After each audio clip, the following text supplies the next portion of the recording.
Mga kasangkayan, gabi San Marso 14, ginlamon sa kalayo ang pipira nga panimalay sa barangay Himautan. Sa sulod sa pipira ka minuto, natupuksan kalayo ang mga balay ng mga kagamitan aton ikasikal bayognon. May da mga pamilya ngayon na waray na ginuulian. May da mga kabataan nga nawaraan ira mga gamit sa eskwelahan. May da mga ginikanan nga nanginanglan na liwat pantikang-tikang. Yan na kinahanglan nira na atong pagburublig. Sanglit ang akong opisina maglulunsad si donation drive para sa mga pamilya nga nasunugan sa barangay Himautan.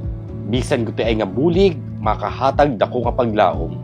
Pwede ka maghatag sin mga sinulutan, pagkaon na diri dayon na raot like canned goods and noodles, tubig nga maiinom, higdaan o taplak, toiletries, o bisan ano nga magagamit sa mga pamilya samtang sira nagtitikang utro. Sa mga magdo-donate, pasend lang ka message di sa amon Facebook page o direkta na kumadi sa amon opisina. Ang kasakit nga ira ginagian diri masayon.